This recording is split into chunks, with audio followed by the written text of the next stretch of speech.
Last time on New Hope, after Cell returned to the Earth following several years away, the reason is revealed. He decided he needed to exterminate any planet which contained a set of Dragon Balls, as this is the only thing he fears that can stop his universal rampage. Though Krillin, imbued with android technology, was seconds away from ending him for good, the monster locked onto a familiar key and escaped at the last moment. While Cell returns to the battlefield to end this fight, Goten emerges from the Room of Spirit and Time. But will the combination of the two be enough? This is part 7 of an ongoing series and was created by DB New Hope and funded by the Mondo crew. Support them and catch it fully using the links below. Far above the chaos occurring down on Earth,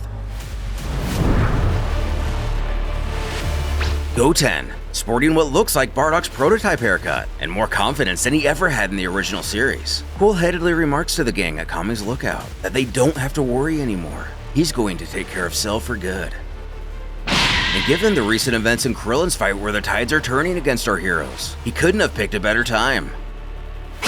Though, Mama Hawk does what she does and brashly scurries over to her son, shouting he's here! He's finally here! She's missed him so much. And allowing himself to be human for a change, he assures that he missed her too. But she wants to know what's up with this new haircut. She didn't approve of that. A bit taken aback, he just wanted to change it is all. Likely sick of them reminding him that it resembles his father perfectly. His father who he's yet to find respect for. But he only brings up that Grandpa Roshi kept confusing him with Goku, and it was getting old. Ruffling his new do, Chi-Chi huffs that he keeps calling him Goku instead of Dad. He's doing this to express his resentment towards him. She informs him that he may have inherited her own bad attitude, but he should know that whether he likes it or not, and just like his father was able to do, Goten's own presence is enough to fill everyone's hearts with hope. That's what he did best. The boy doesn't know how to respond to a comment like this. Alas, he resolves to get down to business as time is of the essence. He questions what's been going on since he was in the room.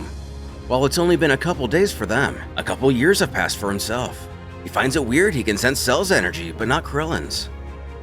An inquiry that Bulma offers to fill him in on. More or less. She explains to him that a lot has happened since the last time he saw Krillin. In short, she was able to use Dr. Gero's research to convert Krillin into an android himself. This has made him more powerful than he ever dreamed possible. But it comes with a strange side effect. Given the artificial nature of his new anatomy, they can no longer sense his ki. This helps him understand how Krillin has gotten so strong, and how he's able to even hold a candle against the fabled Titan he's currently up against. Bulma's really incredible. There isn't any technology she can't master. Peering into the aforementioned battle, Dende stutters to the Saiyan that their hero on the ground needs his help right now. He's in big trouble and doesn't know how much longer he can hold out. Snapping the warrior out of his inquisitive focus, he tells everyone to stay here and promises to see him all later. His mother pleads with him to come back safe and sound. After all, he's all she has left. He assures he will. This ends today. Because of this monster, he was born into a planet that has lived in fear his entire life. He will bring peace back to the Earth.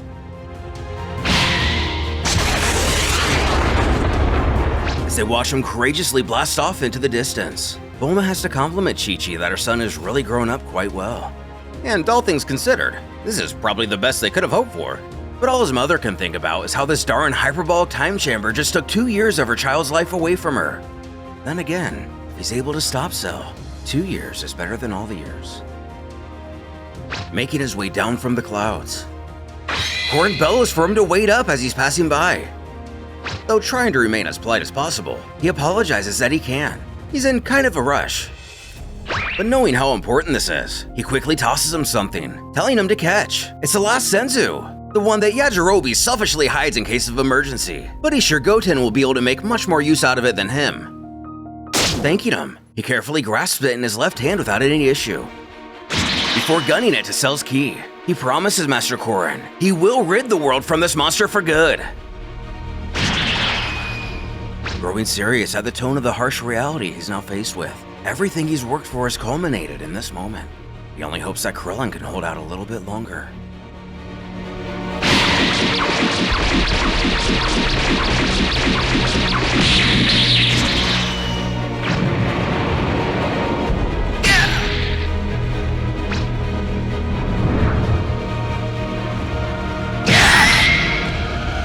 We're only just getting started, Krillin.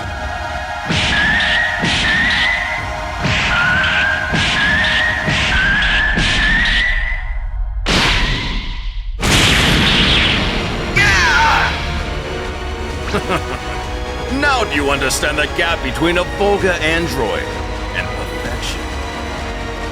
Sinisterly holding his human prey by the shirt, and after quite a bit of manhandling, Cell chortles that Krillin's pathetic plan has failed, and miserably at that. But our hero begs to differ, spatting that his adversary is an oblivious idiot. It actually worked perfectly.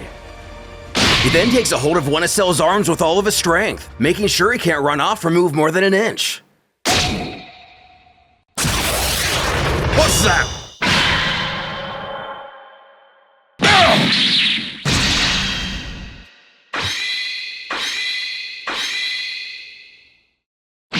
Having Cell take a seat, Goten arrives just in time to give Krillin a well-needed breather.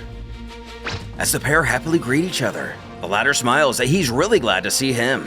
That was quite the entrance he mocked up there. He didn't even feel his ki until the very last moment. A second longer and he might have been a complete surprise. However, a question must be raised about the android's fight with Cell. Was Bulma truly able to emulate the essentially infinite energy factor that existed within 17 and 18? Or did she, and it still wasn't enough to hold off the Fiend? But showing rare shades of the Goten we know from the original story, or maybe a piece of Gotenks even, he chuckles that of course, the great hero always has to stick the landing. And judging by the state he's in, he thinks he arrived in the nick of time. If he had decided to drag his feet in getting out of the time chamber for another minute, he might have been in trouble. Krillin admits that he indeed has a few broken bones, but it's nothing to worry about. He still has a lot of fight left within himself. That reminds him. He actually almost forgot about something. Reaching into his armor, he grabs Korin's last Senzu Bean, but he's not super sure if it's going to work on his mentor. You know, now that he's a robot and all. Regardless, Cell picks himself up from the surprise attack to see what's going on. He was under the firm belief Krillin was the only fighter remaining to protect the Earth. That was the sick joke he had put in place after all. Though he lays eyes on a boy who looks like Goku, dresses like Vegeta. Krillin doesn't waste any time and mows down on the bean, bringing him back to full health. A little aghast, Goten figures it seems like it worked at least, as the turtle student smiles that he's not actually a robot, he just has an energy catalyst inside of him. It's not like they put his brain in a metal body. He's still as human as he's ever been on a technical level. With the villain beginning to move, Goten laments that even with his master's new strength, it looks like Cell still has the upper hand. And that is the unfortunate truth. As an android, there still isn't much he can do versus the last time this guy vowed to destroy the planet. He had him on the ropes at his current power level. He even thought he beat him for a second, but his ability to regenerate is much more effective than he remembers. It seems to do a lot more than just putting his body back together. We finally get an idea of what's going on in Cell's head. Wondering who this new mysterious child is, we can fairly judge that based on the sheer strength and speed of that cheap shot, he cannot be an ordinary human. And even with all of Dro's knowledge instilled within him, he doesn't have any data on him. Though his ki is strangely familiar, Krillin appears to know him well and he wears the same outfit as Vegeta and Trunks did. At a loss at who he could be, he figures it doesn't matter at the end of the day. He's simply another bug to squash, another toy for his amusement before he does away with the Earth and the Dragon Balls once and for all.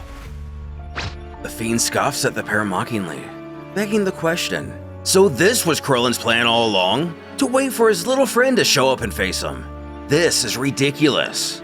Then again, it wouldn't be the first time he foolishly put his life in the hands of a child. Nothing he does should surprise him anymore. However, he thought he might have learned after watching all of his friends die. Apparently, the death of his peers, no matter the age, means nothing to him. Of course, Krillin doesn't allow him to get in his head, knowing full well he's simply playing mind games at this point.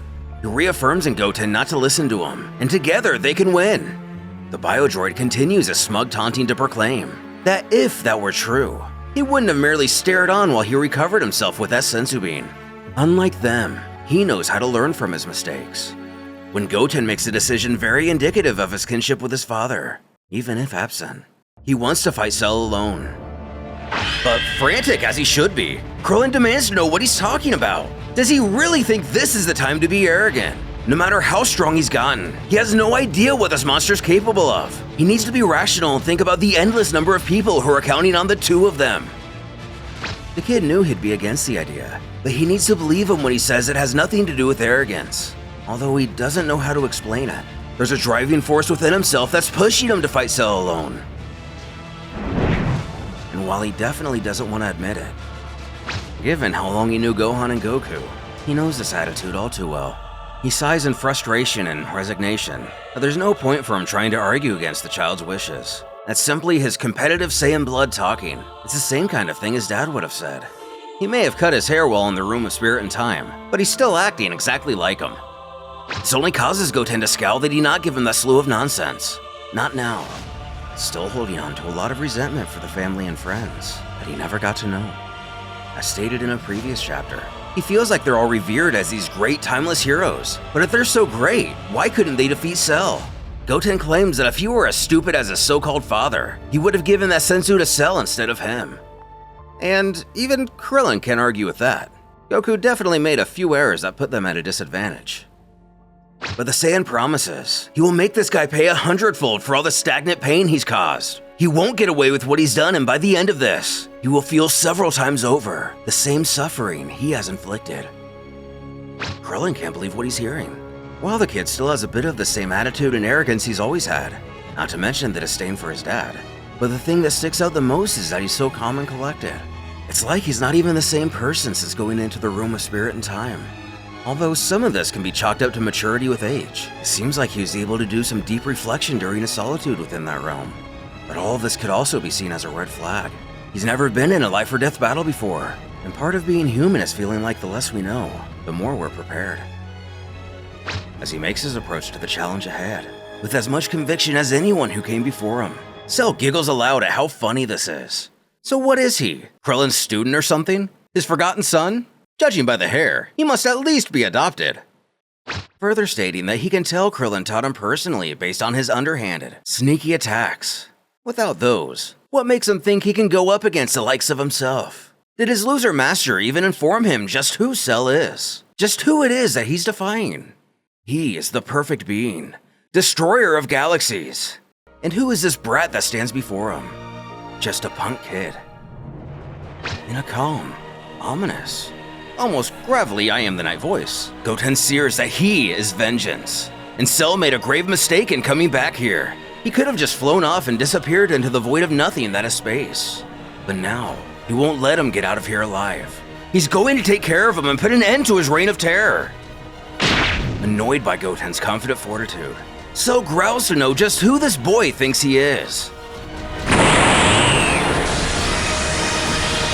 He has it in good faith that he will probably start to offer real answers to his questions when he begins ripping off his limbs one by one. Retaining his composure, the child simply lets the villain rattle on while he listens in silence. Once he's sure he's done, and after peacocking his aura a bit in order to show off what his power beholds, Goten dismisses Cell's words and tells him not to worry. He will understand soon enough who he is, but he's only going to realize he is exactly who he told him he was. As the final showdown for Earth begins, will Goten's training be enough to overcome the force that Cell has become? Will his hubris, the same shown by his older brother, be the undoing of everyone he's come to care about? Or will Krillin put his foot down and do everything he can to win?